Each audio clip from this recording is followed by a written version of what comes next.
안녕하세요. 단지 부동산 정보 광장입니다. 오늘은 토지 사용 승낙서를 쓰기 전에 특히 유의해야 할 사항에 대해서 알아보도록 하겠습니다. 토지 소유권을 확보하지 못한 상황에서 건축 인허가가 필요한 경우가 있습니다. 건축 행위를 하려고 토지를 매수하면서 매매 잔금을 지급하기 전에 매도인으로부터 토지 사용 승낙서를 받아 건축하는 경우가 있습니다.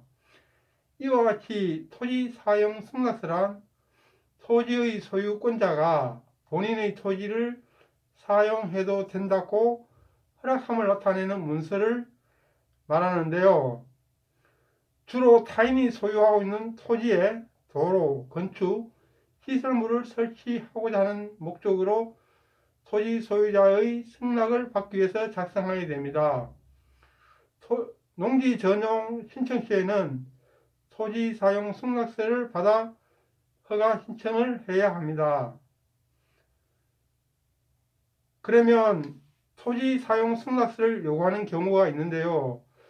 그 대표적인 경우로는 본인이 소유하고 있는 토지가 맹지일 경우, 즉 도로에 접하지 않는 토지를 갖고 있는 경우에는 건축 허가가 나오지 않기 때문에 건축 허가 요건인 진입 도로를 확보하기 위해 타인의 토지주에게 사용 승낙서를 받는 경우가 있습니다.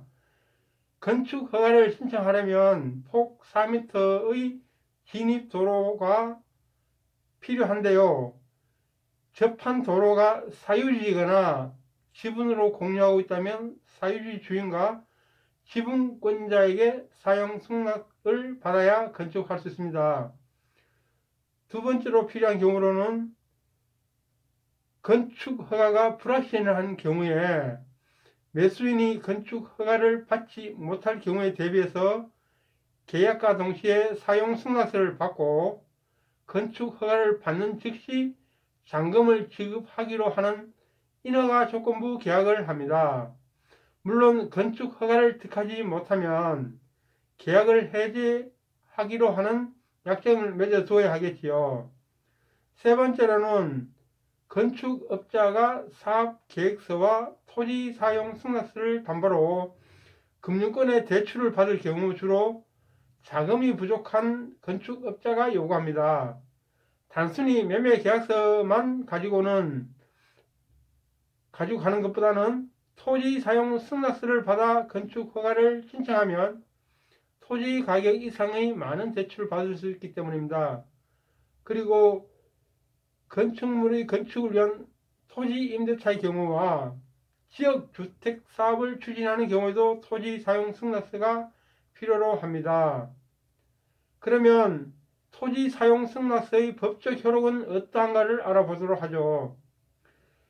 계약 당사자 간의 관계에서 사용 승낙을 받으면 토지 거래 자체와는 별개로 계약 당시 무효 및 취소 사유가 아니라면 본 계약이 해제되더라도 법률적인 효과가 유지되는 경우가 많습니다. 즉 토지 소유자가 사용 승낙을 해주면 매수인은 허가권자에게 개발행위 허가 및 건축 허가를 받을 수 있고 매수인이 잔금을 치르지 않더라도 이미 허가가 나 있다면 허가를 취소할 수 없습니다. 그렇다면 토지 사용 승낙서를 취소할 수는 없을까요? 계약 위반을 이유로 매매계약이 해제되면 그 토지 사용 승낙도 당연히 효력을 잃는다는 것이 대법원 판례입니다.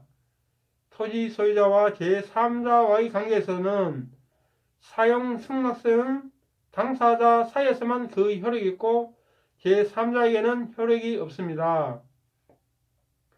그러면 토지 사용 승낙서의 위험성과 해결 방안을 알아보도록 하죠. 토지 사용 승낙서를 써준 경우에는 당초 사용 승낙을 받아 건축 허가를 받았으나 후에 매수인이 잔금을 치르지 않았다면 토지 소유자는 계약 위반을 이유로 매매 계약을 해지하면 그 토지 사용 승낙도 당연히 효력을 잃게 됩니다. 이에 근거하여 소송으로 허가 처분 취소를 청구할 수 있습니다.